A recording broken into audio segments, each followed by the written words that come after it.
probably of any administration, and he's already accomplished more for the American people than his predecessor did in all 4 years.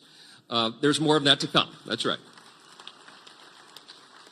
And as House Republicans and Republicans in the Senate and the House join together, we are going to bring forward the America First agenda.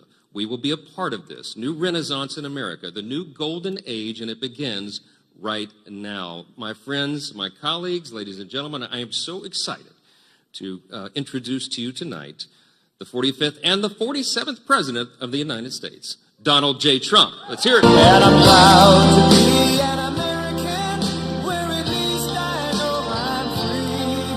And I won't forget the men who died, who gave that right to me. And I'd gladly stand up next to you and defend her still today. 'Cause there ain't no doubt I love this land. God bless the USA.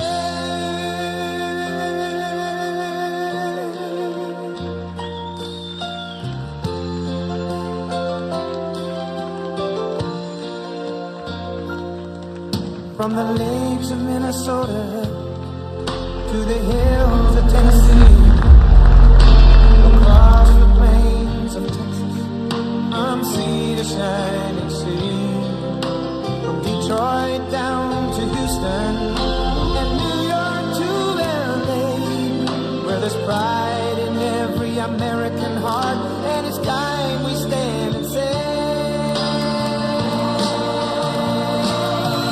that I'm proud to be an American, where at least I know I'm free. And I won't forget the men who died, who gave that right to me. And I'd gladly stand up next to you and defend her still today. 'Cause there ain't no doubt I love this land. God bless the USA.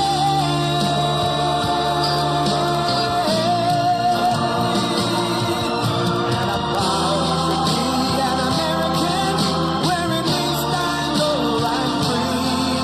And I won't forget the men who died, who gave that right to me. And I'd gladly stand up next to you and defend her still today. 'Cause there ain't no doubt I love this land. God bless the USA.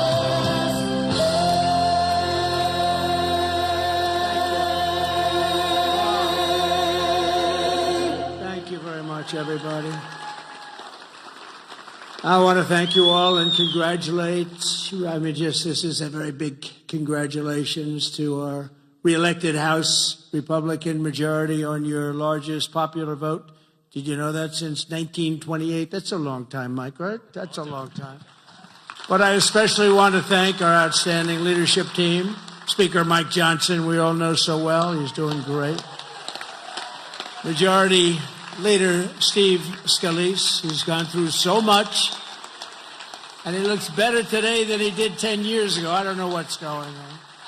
Thank you very much, Steve. You look great. Majority Whip Tom Emmer. Tom, thank you. Great job.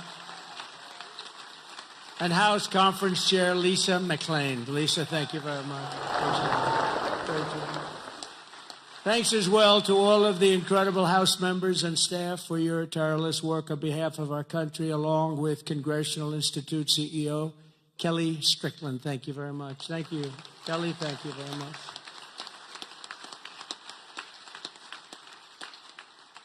So we have Kellyanne Conway. Nobody knows Kellyanne. Does anybody know? Where's Kellyanne? She's around. What? She's so good. She's a good person, too. She's a good person, too. And the mayor of Hialeah, I love this guy because he said, "Sir, we want to name a major boulevard after you." And he did it. Anybody that names a boulevard after me, I like him a lot. Esteban Bovo and Hialeah, mayor of Hialeah, thank you, wherever you may be. Esteban, where are you? Thank you. Thank you very much. Thank you. Great honor, actually. A lot of people come back from Hialeah. They say, they just named a road after you. I said, that's okay. It's a beginning, right? It's a start. With the help of everyone in this room, we've just won the most epic, consequential political victory in American history, according to a lot. One of the major fake newspapers, so in this case it's not fake news, let's say, but they said it's the most consequential election victory in the last 129 years. I'm trying to figure out what that means, 120. Who was there 129 years ago? But it was a great one. At the presidential level, we won the popular vote for the first time of any Republican in decades. We swept all 7 swing states, Pennsylvania, Wisconsin, Michigan, Georgia, North Carolina, Arizona, and Nevada by very, very big margins, record-setting. And for the first time ever, all 50 states, did you know this? Shifted toward the Republican Party. We've never had that before. Nobody has, actually. It's never happened before. You must be doing a good job, fellas. We won the largest number of African-American voters in Republican history, including 39% of black men, a record by a lot. So that's really nice. Thank you. And we won more Hispanic-American votes than any Republican ever. It's never won any, not even close. Look at that, Hispanic-American. We made historic strides with youth, men, women, urban, suburban, and rural voters. And in a political earthquake, yeah, sit down, just enjoy it. What the hell, we're going to be here for a little while. But in a political earthquake, we won a wave of support from labor unions, including massive numbers of auto workers, which gave us Michigan as an example. Think of that. We won Michigan easily, and we did tremendous with the auto workers. And an overwhelming majority of the rank-and-file membership of the Teamsters. The Teamsters were great. They showed up in droves, and we won them by a lot. Together, we're forging a new political majority that's shattering and replacing Franklin Roosevelt's New Deal coalition, which dominated American politics for over 100 years. That's what we're doing. And what Mike said before, common sense. It is a little bit of common sense. Maybe it's a lot of common sense. Under our leadership, the Republican Party has become the proud voice of hardworking American citizens of every race, religion, color, and creed. We've become the party of the American dream and wealth creation for everyone, not just the rich. If we do our job over the next 21 months, not only will House Republicans be reelected and expand our majority in 2026, we will cement a national governing coalition that will preserve American freedom for generations to come. There has never been anything like what's happened in politics in the last few years. Never been anything like it. Everybody, people of religion, everybody seems to be with us. I don't know how anybody could even vote for the other side. In many cases, they don't, but they do get credit for it. You'll have to think about that. I've raised a lot of money for the next race that I assume I can't use for myself, but I'm not 100% sure because I don't know. I think I'm not allowed to run again. I'm not sure. Am I allowed to run again, Mike? I better not get you involved in that argument. No, we raised a lot of money, a tremendous amount, and our teletown halls are something that's very special that nobody else is able to even contemplate using. We've gotten a lot of people elected with those teletown halls.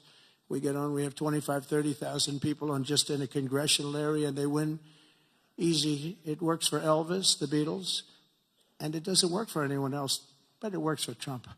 And we would have tremendous crowds on those calls, and I think I'll bet we got 35, 40 people elected because of the teletown halls. But I did say to them, and I said, this is the greatest, the person that sort of has the rights to it, and he happens to be a great Republican. I said, this is the greatest invention. This thing is going to make a fortune. He said, no, it's not that good, actually, because it only works for you. He said, actually, sir, it only works for you because somebody else they're not picking up. So I'm honored to have that privilege, and I used it carefully. But we've done a lot of the teletown halls for people, and I don't think we've ever lost one, right? It's hard to lose one, even if you only get 5,000 or 6,000 people on a congressional race. But we've done them for states, we've done them for governors, and we've done them for senators. And we did a couple countrywide. I did a couple for myself countrywide. They're absolutely amazing. And we got the message out through that and lots of other means. We even got it out through TikTok. Has anyone ever heard of TikTok? I have a little bias toward TikTok right now, I have to tell you. So we won youth by the largest margin. No Republican, we generally don't win youth. We won by 36 points. Can you imagine that? And I think TikTok had something to do so. Pardon me if I'm a little bit, I became a little bit jaded toward TikTok, but we'll see what happens. We're going to have a lot of people bidding on it, and if we can save all that voice and all the jobs, and China won't be involved. You don't want China involved, but we'll see what happens. We'll see what happens. But over the past 7 days, my administration has been moving with urgency and historic speed to reverse every single disaster of the Biden administration. By the way, the guy was a disaster, okay? You know, we want to be nice, and he's probably not listening right now because it's a little late, but you know, I don't want him to listen. I don't want to say it. I feel badly. I was, making the inauguration speech, and I'm saying all the bad things, and he's sitting like right here. I'm saying they were a horrible administration. They didn't know what they were doing. They were grossly incompetent. I got a guy sitting right next to me. It's not that easy to do, even though he didn't understand what I was saying. He really did. And deliver on the mandate that we've been given by the American people. In a single week, I've taken over 350 executive actions. We've signed 300, and who ever heard of that one? And as I said in my inaugural address, the American decline is over. It's over. The golden age of America has officially begun, and I think that's a good thing for us to talk about, the golden age and the American dream. I think it's a good thing because people haven't been talking that way for a long period of time. On day one, I directed every member of my cabinet to marshal all powers at their disposal to defeat inflation and bring down the cost of daily life, and we're going to do that. You're going to see it starting to happen when we get going with the energy. The energy is going to, brought everything up, and it's going to bring everything down. I imposed a federal hiring freeze, a federal regulation freeze, a foreign aid freeze. A foreign aid freeze, isn't that nice? We get tired of giving massive amounts of money to countries that hate us, don't we? And I created the new Department of Government Efficiency, and I think it's going to be very meaningful. I terminated the ridiculous and incredibly wasteful Green New Scam, one of the great scams in history. Actually, isn't it 12 years up? They gave us 12 years to live, right? I think that we passed it, right? We're still around. Can you believe it? The person that really came up with it is a person that never even took a course on the environment. Was a poor student, not a good student, didn't understand a lot. And she came up with this idea, and everybody all of a sudden started going. And then mainstream, important Democrat leaders were starting, they got sucked into it. And we've spent trillions of dollars on just like throwing it out the window. You could throw it out the window. You would have been better off. I withdrew from the one-sided Paris Climate Accord, and I canceled. It was so one-sided, we had obligations, but Russia didn't, China didn't, other countries didn't. We paid everything. We're going to lose $1 trillion over a short period of time on that. And we had to do everything. They didn't have to do anything. It was ridiculous. And I canceled the insane and very costly electric vehicle mandate. So you can buy a car of your choice. If you like gasoline, go have it. And if you like hybrids are doing well. You can have it, or you can buy an electric car. We like electric. We like everything, but you have to have a right to buy everything. I withdrew from the World Health Organization, where we paid $500 million a year, and China paid just $39 million a year, despite a much larger population. How about that? So we're paying $500 million a year. China's paying $39 million a year. They have 1.4 billion people. We have nobody knows what we have. So many people came across the border. Nobody has any idea. I used to say like 325, but we really don't know. But we're going to know soon. We're going to know. And I tell you, our people are doing it. Tom Homan and his staff are doing an incredible job getting the bad ones out. I declared a national energy emergency to unlock the liquid gold that's right under our feet, because we will drill, baby, drill. We're going to drill, baby, drill. It's going to bring down prices, and your energy costs are going to go way down, and that'll happen, I think, relatively quickly. I'm going to give fast environmental approval for anybody building a plant for electric generation, and anybody that invests more than $1 billion will get super rapid approval. Not that they have to wait for 9 years, 14 years, like I approved LNG plants in Louisiana. They were waiting for so many years. It wasn't Louisiana's fault. It was some people, they just wouldn't get them done. You've got a snail here, a tiny tree here, and I got it done in a matter of a few days. I actually got it done. It took them 14 years. I got it done in about 3 days. The people, as we called them, I'll never forget, I called them and I said, congratulations, you got your permit. What? They were so shell-shocked. They didn't know what the hell was happening. They're going to spend, and they spent about $16 billion on each plant, and they've been roaring since then. But we got them done in a matter of a few days. Over the past week, we've begun the largest deregulation campaign in history, far exceeding even the record-setting efforts in my first name. That was record-setting deregulation, and that was just as big as tax cuts as far as business and jobs were concerned, I'll tell you. I actually asked, it's interesting because I actually asked some of the biggest businessmen in the country, I said, let me ask you, have you had the choice between the big tax cuts? We cut it from 40% to 21%. We're going to cut it further. But we cut it down to 20. Everybody said that would be impossible. The people on the stage helped us with that one a lot. But I said, if you had your choice of that or the big deregulation cuts, what would you take? These are the guys that run the big companies, the big oil companies, the big companies of every kind. I said, would you take the big tax cut or the big cut in regulations? And I've never had anybody said they'll take the tax cut. They took the regulation cut. I'll bet I asked that question 100 times to 100 of the biggest people. They always said, sir, we'll take the regulation cut.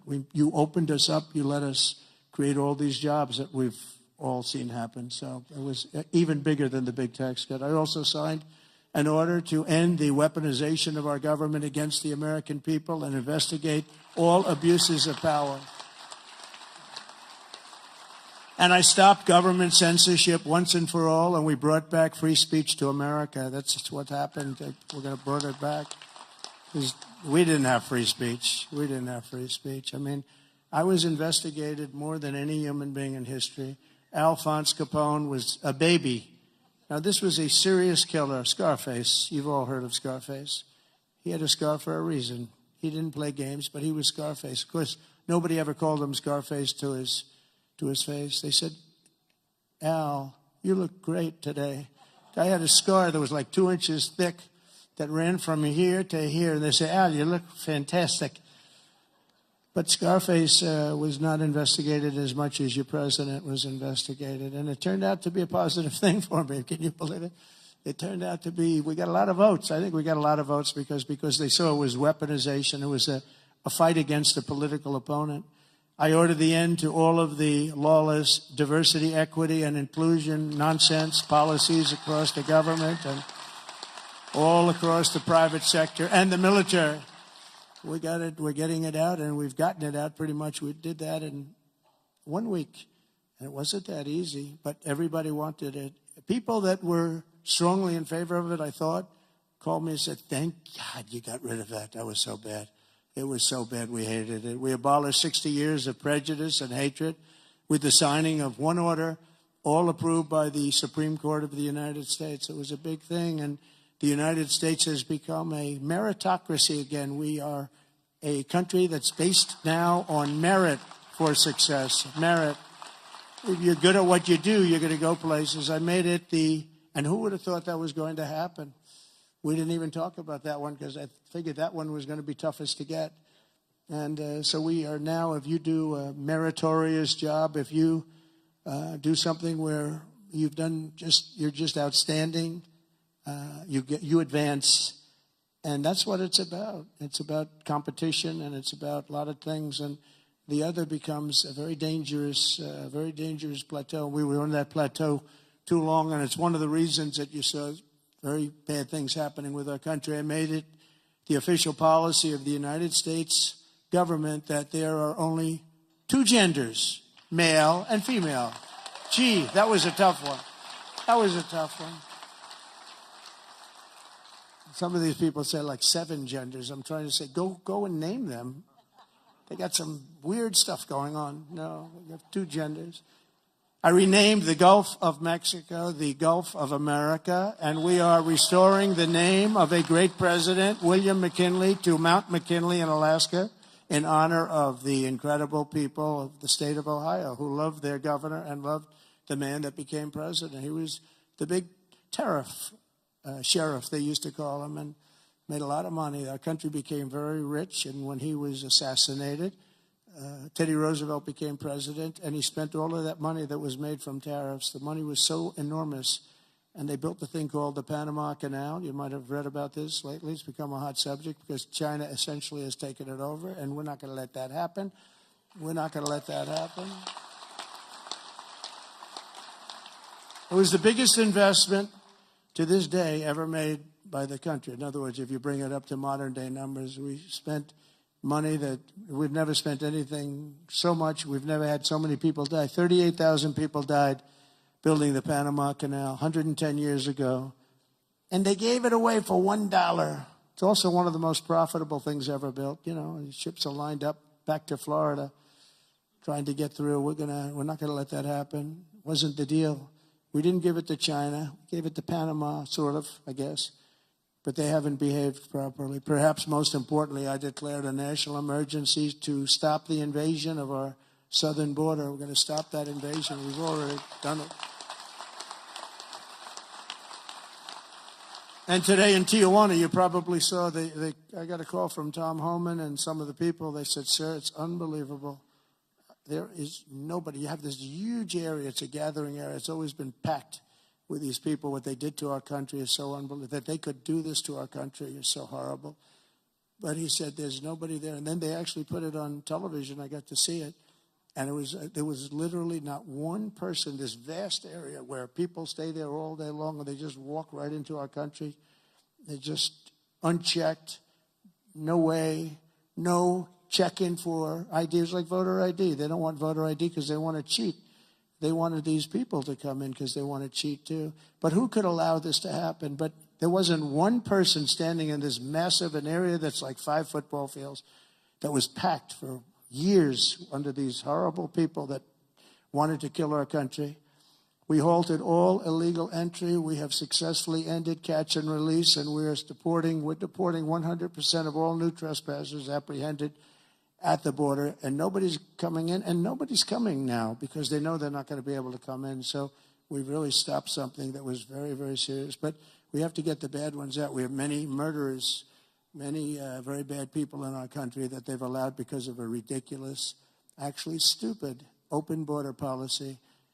I've also deployed troops to the border, and for the first time in history, we're locating and loading illegal aliens into military aircraft and flying them back to the places from which they came.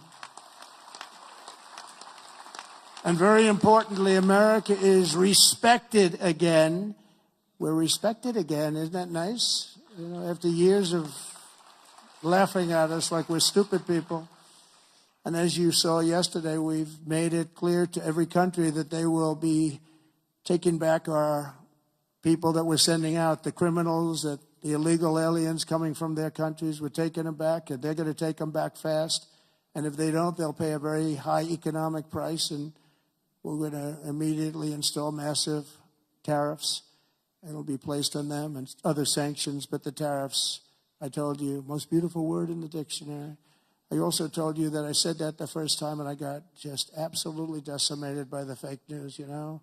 I said it's the most beautiful word, and the fake news said, what about religion? What about God? What about love? So now I say it's the 4th most favorite word in the dictionary. It's God, love. It's all these other things, but I say number 4, but God, love, religion, tariff, 4th. Another couple of weeks, it'll be like 10. Hopefully it's going to stay in the top 10, but the fake news went after me, Tom, because I didn't say the first 3. And now that I say it, immediately say it. I'm sure they're going to find some others. Throughout the week, the heroes of ICE have been hunting down and arresting hundreds of illegal alien criminals per day, including those with charges and convictions for rape, child sexual assault, terrorism, and even murder. Many murders in the crowd, and many of these murderers have committed far more than one murder. This is not going to work out, and we're going to get them the hell out of here. And members of the savage Venezuelan prison gang known as Tren de Agua and MS-13, including 50 violent individuals who were rounded up in Aurora, Colorado, which the Venezuelan gang took over. The governor, who's a radical left governor, was petrified. He didn't know what to do. He said, no, it's not that bad. They've only taken over a couple of apartment houses. See, they went into the real estate business. They did it unconventionally. They did it with guns. We have to go out and borrow or use cash to buy. They just did it with guns. They took over. He said, no, it's not that bad. They only took over a couple of buildings. We're tracking down the illegal alien criminals. We're detaining them, and we are throwing them the hell out of our country. We have no apologies, and we're moving forward very fast. They're very dangerous people.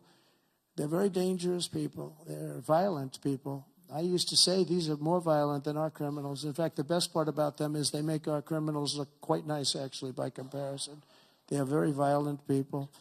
We also have many violent criminals in our country, however, that did not necessarily come here illegally, but have been arrested 30 times, 35 times, 41, 42 times in a couple of cases, 25 times, 18 times, many for murder and other heinous charges such as pushing people into subways. As the train's coming along at 45 miles an hour, boom, you get pushed into the subway. They had it last week. Hitting them in the head with baseball bats while they're not looking, punching old ladies in the face, knocking them unconscious and stealing their purse. They even break into apartments and rape elderly women and beat up elderly men, beat them to hell. And I don't want these violent repeat offenders in our country any more than I want illegal aliens from other countries who misbehave. And I say, and this is subject to getting it approved, but if they've been arrested many, many times, they're repeat offenders by many numbers, I want them out of our country. I also will be seeking permission to do so. We're going to get approval, hopefully, to get them the hell out of our country along with others. Let them be brought to a foreign land and maintained by others for a very small fee as opposed to be maintained in our jails for massive amounts of money, including the private prison companies that charge us a fortune. Let them be brought out of our country and let them live there for a while. Let's see how they like it. You'll see crime all over the country dry up. Essentially, that's what Venezuela and other countries are doing. They're getting rid of their criminals and putting them into the United States of America. And their crime is down by almost 80%. We're going to restore law and order in America, and we want to bring back the death penalty for these horrible people that kill people. They kill people. It's always a tough thing to say because I don't like it. Nobody likes it. But if you don't do it, we're just looking for trouble. I spent a lot of time with President Xi, and I'll never forget in my first meeting, I said, do you have a drug problem? No, we have no drug problem. Why is that? A quick trial. What is quick trial? Quick trial is we try the person that sells the drugs immediately, and at the end of the day, we execute that person if that person is guilty. We have no drug problem whatsoever, and that's the most severe case. But wherever you have no drug problem, you have the death penalty. So, and drugs causes a lot of the crime. A lot of the crime in our country is caused by drugs. It's a terrible situation. Comes through the southern border. Most of it is fentanyl coming in from China. And, it's very interesting. China, when I was with President Xi, I had a deal worked out with him that they were going to give their maximum punishment, which is the death penalty to anybody making fentanyl and sending it into the United States. Then we had a very unusual result in an election. We had a rigged election. We had a very unusual result, and that went nowhere. It was all set to be, he would have absolutely done it. He was ready. We shook hands on it, and then Biden, of course, didn't follow it up. He didn't follow anything up. But if that would have happened, you would have had a lot less fentanyl deaths, I can tell you. You would have had very little fentanyl coming into the southern border. Last week, I also signed an order that will designate the cartels as foreign terrorist organizations. That's a very big designation. And as we are fighting hard to get birthright citizenship or automatic citizenship for the children of illegal aliens, that's another way. It's automatic citizenship for children of illegal aliens. That's the other term that they use, which is actually more accurate, more understandable. And it's ridiculous. We're the only country that has it, and certainly the only country that has it to that extent. And it wasn't meant, if you look, it was really meant for children of slaves. This is when it happened. The children of slaves, it was not meant for everyone to come into our country by airplane or charging across the borders from all over the world and think they're going to become citizens. It's not meant for that. It wasn't meant for that. And hopefully at some point the courts will understand that without having to go through a whole big deal. This was meant for the children of slaves. And look at the timing of it and you'll see. And I hope judges will understand that. And it has to stop because it's really hurting our country very badly. In the coming weeks, I'm looking forward to working with Congress on a reconciliation bill that financially takes care of our plans to totally and permanently restore the sovereign borders of the United States once and for all. This should include full funding for a record increase in border security personnel and retention bonuses for ICE and Border Patrol. These people are incredible people. I got to know them so well. I was on the phone with them all the time when I was president. When she was the border czar, she never called them. Remember? We went like 4 years and they started asking her, did you ever speak to him? No. We asked the Border Patrol, did you ever speak to the head of the Border Patrol? Did you ever speak to the vice president who was your border czar? No, I never got to speak to her. This was a terrible thing that was going on. This was a con job. We also need a massive increase in the number of detention beds and funding for all border security infrastructure and barriers, including the completion of the border wall. We did 500 miles of wall, and that's one of the reasons we had the lowest number. You remember the famous chart that I looked to my right, bring down the chart, and I looked to my right, something went right by he. But that chart, I don't know if they have it now, frankly. I didn't tell them to bring it. But they're very competent people. They might. If you have the chart, put it up. If you don't, that's okay too. But that chart showed that we had the lowest number of illegals coming into our country in history. And I love the chart. Even if it didn't show that, I would have loved that chart. Because that chart, I wouldn't be here right now without that particular chart. But it was pretty amazing. It was really amazing. And we did a great job. We had the lowest, the week I left office, we had the lowest number of illegal immigrants coming into our country that we ever had. Simultaneously, we must make a record investment in interior enforcement, including deportation flights and aircraft, as well as funding for our new task force to eradicate the presence of foreign gangs. We have some of the worst foreign gangs. It's not even believable. And criminal networks that have brought devastating crime to American soil. We're getting them all out. We're getting them all out. I won on that, you know. It's like some people explain it very well. They say, gee whiz, you know, they look at the people. As you know, in Colombia, they agreed with us almost immediately after I got involved. And Marco Rubio and I worked together. He did a great job. And we really did. And Mike Waltz, we have a great group of people. But we were being scolded because we had them in shackles in an airplane. And he said, this is no way to treat people. Now, you got to understand, these are murderers, drug lords, gang members, just the toughest people you've ever met or seen. How would you like to be the pilot of a plane? You got two pilots up there, and you got 300 people sitting in a plane.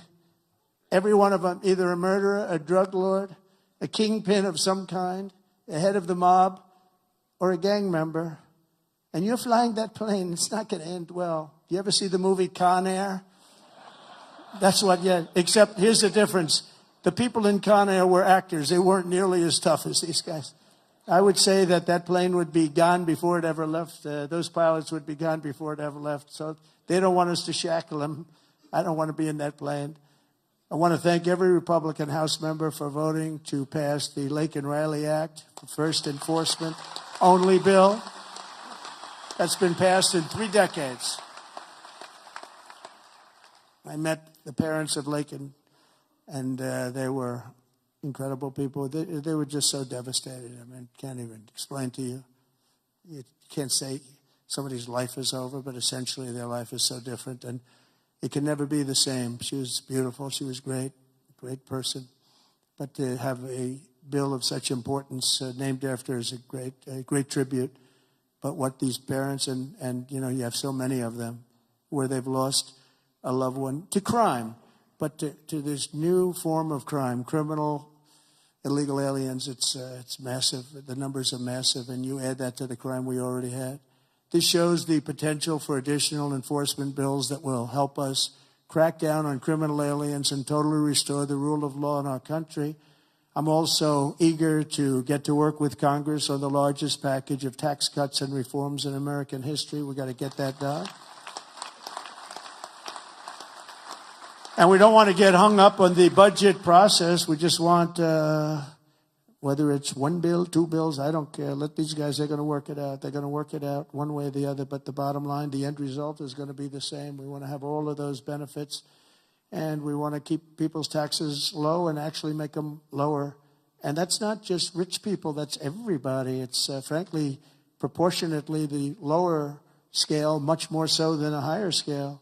Not only must we permanently extend the Trump tax cuts, if we don't, you're going to have about a 60% tax increase. But I also intend to keep my promises, starting with no tax on tips, no tax on Social Security, and no tax on overtime.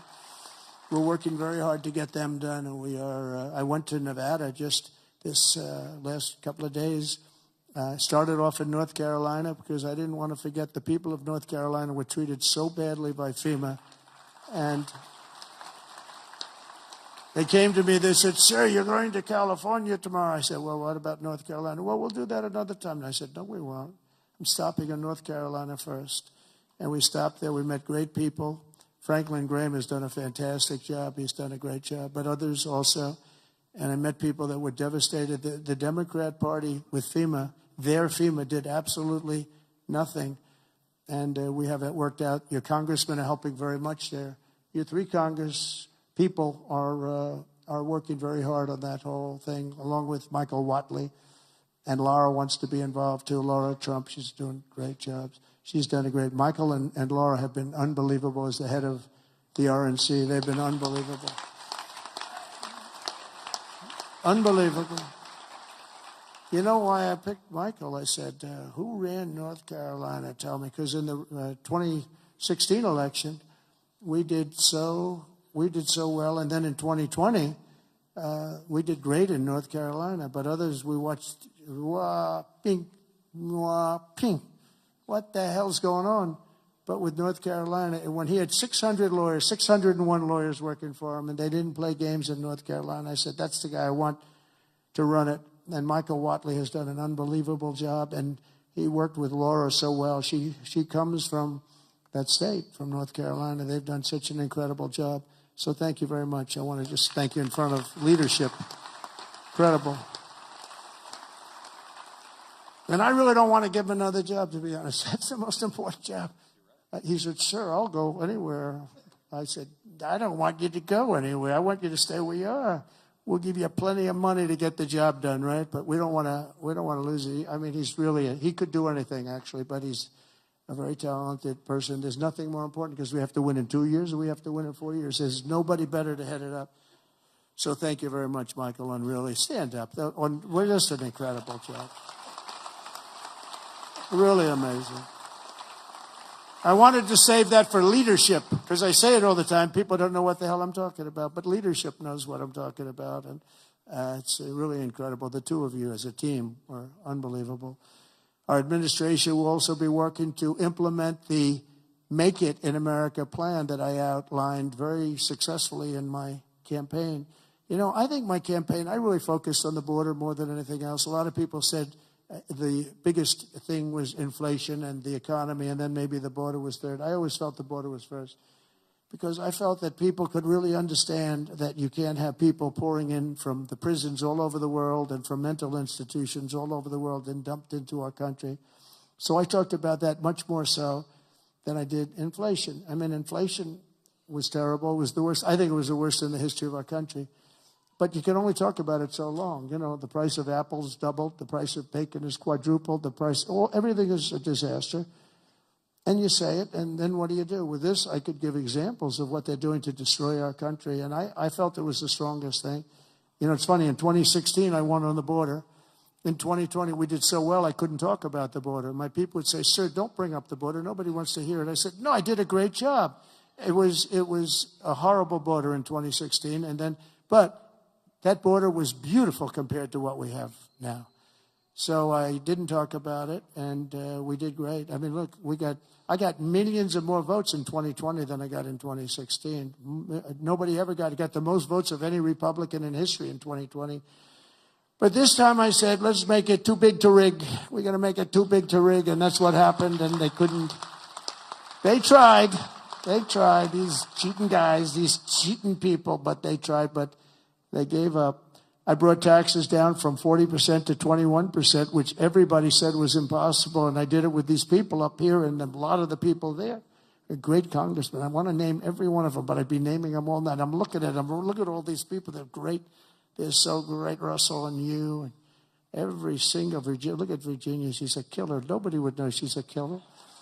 But I got all these congressmen. I want to name every one of them, but I got like 100 and something things. People would say, let's get the hell out of here. This is getting very boring, right? But I will tell you, as a group and individually, they're incredible people. Every one of them I like, although every once in a while, if somebody votes against me, I don't like him for a little while. But we like every one of them. And this guy has the ability to get along with everybody, which he has to when you have a majority of really 5. You know, they say 1, but it will be. But right now it's 1. I want to make him sound a little bit. But he has an ability to get along with people, and he's very smart, very tough. But everyone likes him because he's a high-quality person, very religious person, and he's a high-quality person. You know, we have other guys here, and I know that everybody likes him, but they're like one of them in particular. I love this guy so much. I won't name him because I don't want to embarrass him, but I don't know if he'd be happy or not happy, but he's very, very strong, very, very popular, but he has 36 people that won't vote for him. It's 36. That's not a lot. That's a small percentage. Tom is incredible, but Tom has a couple of people that probably have been beaten badly and beaten up. You beat up some people badly, and it's a little tougher. But he's done an unbelievable job. I've become friendly with him. I didn't really know him. And over the last year or so, I've become friendly. He's incredible. He's an incredible leader. You really are. But you have a couple of people that maybe more than one. Let me put it that way. They all love him. Your wife loves you. That I can tell you. He's got a great. Where are you? Where are you? Stand up, please. Just stand up. Come on. What a great wife and family. It's true. Thank you. She is a great. Look at her. She's very popular, isn't she? Huh? She's great, more than you. You're very popular. And now I'm bringing them down. I'm bringing the taxes down from 21 to 15%, but only if they make their product in America. So if they make their product in America, we're bringing it down. So if you think about it, we took it down from 40 to 15%. But again, you keep 21, but you go down to 15 if you make your product here. We are going to have so many business moving back into our country. And remember, again, the word tariff. We're going to protect our people and our businesses, and we're going to protect our country with tariffs. And you got a little indication of that yesterday with what happened with a very strong country. Colombia is traditionally a very, very strong-willed country. If they don't make their product in America, then very simply they should have to pay a tariff, which will bring in trillions of dollars into our treasury from countries that never paid us 10 cents. We're not going to let that happen. We're not going to let them destroy our country. In the words of President McKinley, who is the tariff king, the protective system invokes the highest law of nature, that a self-preservation, and that is self-preservation. There is every reason founded in justice why the American producer should in every way be favored against a foreign producer whose products compete with his. This is our natural market. We have made it. We have made it an enormous cost, capital, and exertion. And think of this. And we did that through exertion and brain and muscle and guts and stamina. We preserved it against foreign wars and domestic conflicts at great sacrifice of men and women. The foreign producer has contributed nothing to the growth or development of this country. So if you want to share with the citizens of the United States our home market, then you must pay for the privilege of doing it. In other words, you have to pay for the privilege of coming into our country, taking our jobs, taking our product, destroying our countries, We mentioned North Carolina, the furniture business, what they've done to these great artisans. I used to go down to North Carolina all the time to buy furniture for hotels that I was building, and they had the most incredible artisans. That whole thing was wiped out by China mostly, but others, and just wiped out. But it's going to come back. It's going to come roaring back. It's all going to come roaring back. We're going to put tariffs on outside countries and outside people that really mean us harm. They want to, well, they mean us harm, but they basically want to make their country good. Look at what others do. China's a tremendous tariff maker, and India and Brazil and so many countries. And so we're not going to let that happen any longer, because we're going to put America first. Always put America first. That's what's going to happen. We're going to establish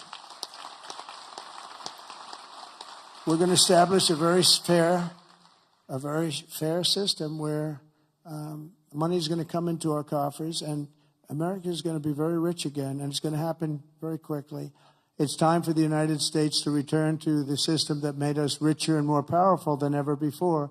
Do you know the United States in 1870 to 1913, all tariffs, and that was the richest period in the history of the United States, relatively speaking. In other words, relatively. And they set up the Great Tariff Commission of 1887, and this commission had one function: what to do with all the money that we took in. It was so enormous that they had no idea. It was a blue ribbon committee. It was set up 1887, and what to do with all of the money that we had. And again, Teddy Roosevelt was a beneficiary, because when McKinley was killed, he took over this vast sum of money, and he did all of those national parks and all of the other things. And I'm not knocking him, but he was given a vast amount of money, and that was all made through tariffs. We had no income tax. The income tax came in 1913.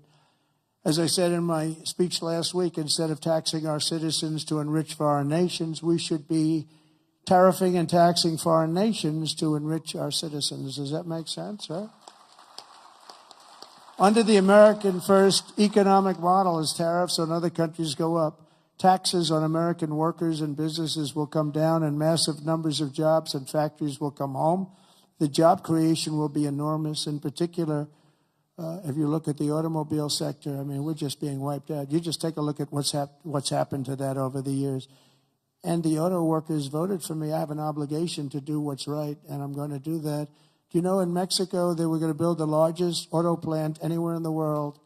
And it was during the campaign, my most recent campaign. And a very great gentleman, all he does is he builds auto plants. He was building this factory. And I said, how's it going? I said, I want to go around and take a look at one of your factories that you're building. One of the big ones, one of the good ones. I said, okay, are you ready? When are you going to do this? Is 9 months ago. He said, you'll have to go to Mexico. I said, what about the United States? He said, we're putting up a couple, but they're small. He's the biggest guy at doing that. He said, in Mexico, they're building massive automobile factories. I said, you mean they're doing it? And who's the owner of the factories? He said, mostly China. One in particular is massive, and it's built fairly close to the border. So they were going to build cars and send them into the United States for no tax or very little tax, and destroy Detroit, just destroy the rest of it, what's left of it. Because Mexico's taken 32% of our business over 30 years. And the other one is Canada. Canada's taken massive amounts of, they send us millions of cars. We don't need them for that. We want to have the cars made in Detroit or South Carolina or many other locations, whether it's union or not union. But I said to him, so when is this plant going to open? He said, well, we're going to start it in a couple of months, and it'll be open in about a year and a half. It's the largest plant in the world. I said, I'm not happy with that. And I said in my next speech that I am going to charge them, if it takes 100% or 200%, no car is coming in from Mexico into the United States without a massive tariff. And I said it 3 or 4 times. And what happened is about 2 months later, I see that same gentleman who was in the audience, and I said, I want to see him backstage after I'm finished with the speech. And I met him backstage. I said, John, let me ask you, what happened with that plant? Where is it now? He said, sir, China's canceled it. Why? Because they think you're going to be elected, and they thought you were going to charge big tariffs on the cars coming in, and it doesn't work if you're going to charge. So they canceled the plant, and Detroit now will breathe, and we're going to do just the opposite. We're going to have these companies come in, and they can build that plant if they want, but they have to build it across the line. They have to build it in the United States. Amazing. Amazing. We did so many things, and we weren't even elected yet. That would have been a disaster. If that plant were built, it would have been a disaster. That would have wiped out. That was bigger than most of the factories put together, the auto plants put together. In particular, in the very near future, we're going to be placing tariffs on foreign production of computer chips, semiconductors, and pharmaceuticals to return production of these essential goods to the United States of America. They left us and they went to Taiwan, which is about 98% of the chip business, by the way. And we want them to come back. And we don't want to give them billions of dollars like this ridiculous program that Biden has. Give everybody billions of dollars. They already have billions of dollars. They've got nothing but money, Joe. They didn't need money. They needed an incentive. And the incentive is going to be they're not going to want to pay a 25, 50, or even 100% tax. They're going to build their factory with their own money. We don't have to give them money. They're going to come in because it's good for them to come in. They're giving them money. They don't even know what they're going to do with it. I had people tell me, we have no idea. We didn't need money. They don't know if they're probably going to use the money to build in other places, other countries. It's a ridiculous plan, very expensive and ridiculous. The only way you'll get out of this is to build your plant. If you want to stop paying the taxes or the tariffs, you have to build your plant right here in America. That's what's going to happen at record levels. We're going to have more plants built in the next short period of time than anybody ever envisioned before, because the incentive is going to be there, because they have no tariff whatsoever. In fact, they have help from us if they build their plant in America. And we're going to look at pharmaceuticals, drugs. We're going to look at chips, semiconductors, and we're going to look at steel and some other industries. And you're going to see things happening. If I didn't put on the massive steel tariffs, you wouldn't have one steel plant right now in the United States. If I didn't put on the tariffs on washing machines, dryers, and the like, you wouldn't in Ohio. You would have lost all of those companies that made washing machines and dryers. Jim Jordan is the one that got me started. Was Jim here by any chance? Is Jim here? Where is Jim? Where's Jim? Oh, look at him. Wow. That's not a great seat for a man of such power. Do you know that Jim has he's a great wrestler. He was All-American wrestler 3 times, 128 and 1. That's not a bad record, and that's the way he fights, too. But he has a better record. Undefeated as a wrestler in high school. And I say, how can you do that? Because a freshman can't beat a senior. But he figured out how to beat seniors. So I stand up again, Jim. Let's give you a hand as a wrestler. As a wrestler, big hand. As a politician, very good. But Jim, is it true that we went up there, remember we had 25,000 people standing in the streets in this little beautiful town with Whirlpool, right? And they were going to close up their factories because South Korea was dumping washing machines and other things like that, and they were dumping. And we put a 50% tariff and it's 75, even 100%, and now they're thriving, right? Without Trump, they would have been closed up. But Jim was the one that got me involved. Are you guys all happy with Jim? Do you like him? Because I like him. I like him, right? We like Jim. What's not to like? He gets on television. He's like a wrestler. He's got this boom, boom, boom, boom. It's very impressive, Jim. Anyway, it's good to see you. I like that guy a lot. I like a lot of the people in the audience a lot. I like the people in this room. We have the same basic philosophy. We have the same thoughts. What's not to like? But I'll also be placing tariffs on steel, aluminum, and copper, and things that we need for our military. We have to bring production back to our country. You know, there was a time when we made 1 ship a day, and now we can't build a ship. We don't know what the hell we're doing. It's all gone to other locations and other lands. And to further return production to the United States, we're going to environmentally free up our rare earth minerals. We have some unbelievable sites. We have some of the best rare earth anywhere in the world, but we're not allowed to use it because the environmentalists got there first. They said, you cannot touch that land. I look at the land. It looks like every other piece of land. What is it? Well, this is very protected. They have no idea what they're doing to our country. They use the environment to stop progress, so we're not going to let that happen. We have Lee Zeldin. I don't know if Lee's here today, but Lee Zeldin is going to be fantastic. He's going to head up the whole environmental. And I said, Lee, if we have we put in for a power plant, and if we don't get the approval, like that you can start within 12 days, one day would be even better, but 12 days, 14 days, see what you can do. And Lee's great. Lee knows what's good and he knows what's bad, and he'll be very fair. But we have to get it moving, because some of these jobs, like the ones in Louisiana, they were 14, 15 years, they couldn't get their approvals. We can't let that happen. When people come here with massive amounts of money, they want to start, they want to go. And we know what's good and we know what's bad too. And Lee Zeldin's going to do a great job environmentally. As we fix our tax system, we could also cut colossal amounts of government waste, fraud, and abuse, of which there's a lot. But tonight, I restate my pledge from the campaign. I will not sign any bill that cuts even a single penny from Medicare or Social Security for our great seniors. We don't have to do that. We don't have to do that. We'll not touch those benefits in any way, shape, or form. I want to use that because during the campaign, they had these fake ads that Trump is going to cut Social Security. No, they're the ones that are going to cut it, because the country's going to go bankrupt under them. And that's why it's going to cut, because they're not going to have a choice. Not that they're saying we're going to cut it, but our country was heading for absolute bankruptcy. Using reconciliation, I also look forward to working with you to make our energy policies permanent and making our historic deregulation efforts a fixture of U.S. law, so that no future president, like they did with Anwar. I got Anwar approved. Nobody could do it, including Ronald Reagan in Alaska. It's the largest site, potentially the largest site in the world, larger than Saudi Arabia. And I got it done. Ronald Reagan couldn't get it. Nobody could get it done. They tried, but they couldn't get it done. I got it done. And the first thing they did was end Anwar in Alaska. The biggest, most powerful site maybe anywhere in the world, that we got it done, and we're going to get it done again very quickly. Now, I think I do it with an executive order, because they didn't go through Congress. I got it approved through Congress. So I think we get it done fast. But it's going to be, that can supply all of Asia with its location. All of Asia can be supplied by Anwar. So there's so many things, but we don't want to have any future president ever sabotage our economy with out-of-control regulations, as the last 2 Democrat presidents have done. They went crazy.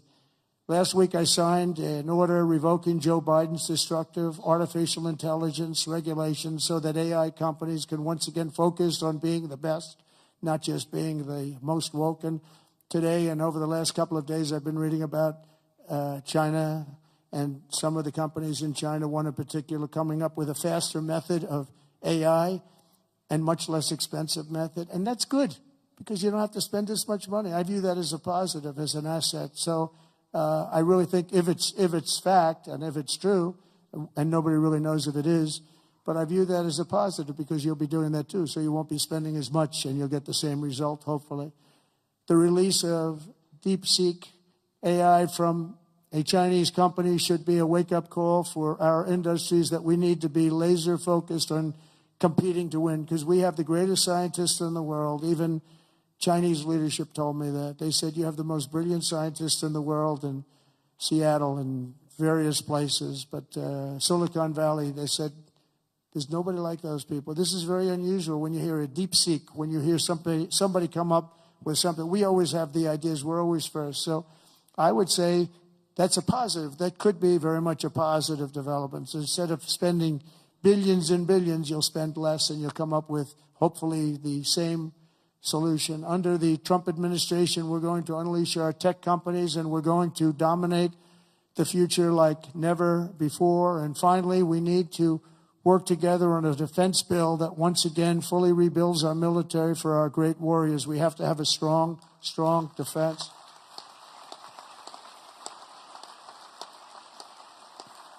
And in a little while, I'll be signing 4 new executive orders. First is that I'm directing our new Secretary of Defense, Pete Hegseth, who's going to be great, by the way.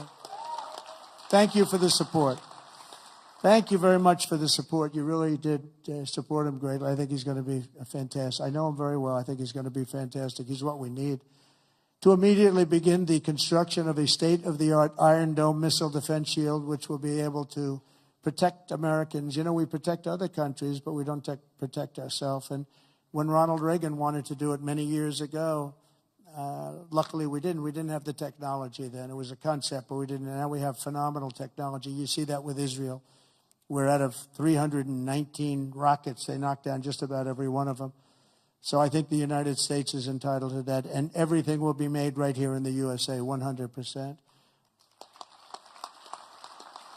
And next, to ensure that we have the most lethal fighting force in the world, we will get transgender ideology the hell out of our military. It's going to be gone. In addition, we will stop our service members from being indoctrinated with radical left ideologies such as critical race theory. We're going to stop it. It's already been stopped. It's already been halted, totally halted. And finally, we will offer full reinstatement to any service member who was expelled from the armed forces due to the COVID vaccine mandate. And we will restore them to their former rank with full pay. And I think we're going to have a lot of people that join. And one thing I'll say, if you looked at our recruitment over the last week or so, 2 weeks, it's through the roof. You know, we were having a lot of people weren't signing. We were having a hard time recruiting people because they were looking at these people that they were supposed to be their leaders, and they weren't happy. They didn't like people that fall going upstairs. If you're going to fall, at least go downstairs from the plane. That triple fall. I used that thing in more ads. I didn't have an ad where I didn't put that in. Just a little quick 1, 2, 3. Reminded me of Joe Frazier when he went down, right? George Foreman, Joe Frazier. 3 falls in a matter of seconds. I said, can you speed it up a little bit? People are getting tired of it. But no, we have now the best recruitment we've seen in a long time. There's a tremendous number of people wanting to sign up. January 20th, 2025 was a turning point in American history. Starting last week, we're ending years of incompetence, radicalism, and betrayal, and we're ushering in the most exhilarating era of reform and renewal in the 250-year history of our country. And just in conclusion, I just want to say that this has been a very exciting and will be a very exciting new chapter. There's nothing we cannot achieve as long as the Republican Party remains united. I hope you can remain united.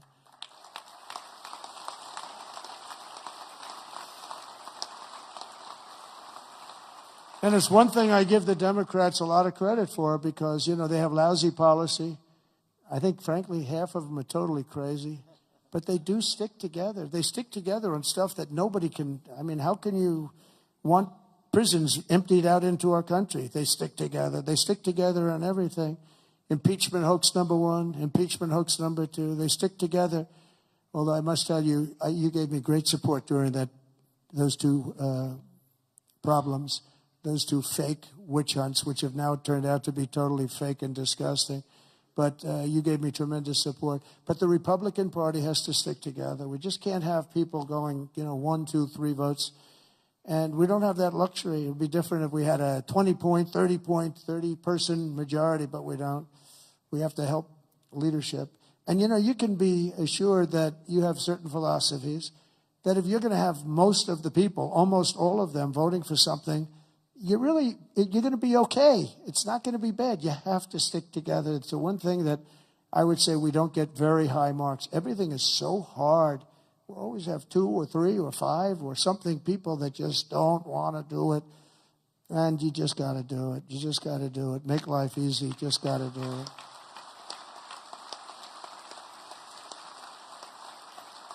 So right now we have a very special period because we have the House, we have the Senate, and we have the White House. And we're a team, and we're a really good team. And I appreciate so many times, and like even with Mike, I called 3 or 4 people, and they said, okay, sir, I'll do it. I'm going to vote. I'm going to vote positively. And they're very happy they did now. But when I called, we've gotten such a great response. We just had that happen with Pete Hegseth, and we have it happening with others. But we really appreciate it with the House. The House has been, it's a very difficult situation when you have that small a majority. But in a certain way, it brings you together. It actually can unify more than anybody would ever know.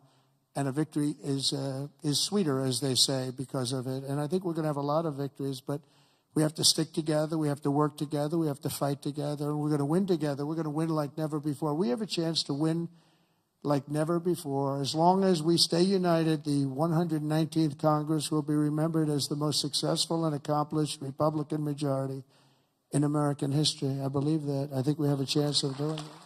All right? And in January 2027, We will have a larger Republican House, a larger Republican Senate, and our country will be richer, safer, stronger, prouder, greater, freer, and ever before. I really think that we're going to have some big victories coming up, and I'm going to be helping every single one of you. I'm raising a lot of money, and I want to use it for the House, and I want to use it for the Senate. I've raised a lot of money, and, I told my people, we raised $1.7 billion. They raised $2.6 billion. They have the unions with, checkoffs, which is always tough, $10 a month times millions and millions of people. And then we won, and we won by a lot. And they wanted to go out, and they still haven't raised it. They're trying to raise $28 million. They cannot raise 10 cents. It's good to win, I will tell you. It's really good to win, but they can't raise money. But I told my people the morning after. Now, normally, because we have so many donors here and so many people that I love and respect, a lot of great friends of mine, but I told my people, Meredith and Susie, by the way, how good is Susie? The Ice Maiden. Where is the Ice Maiden? She is so great. She is so good. Stand up, Susie. The Ice Maiden, ladies and gentlemen.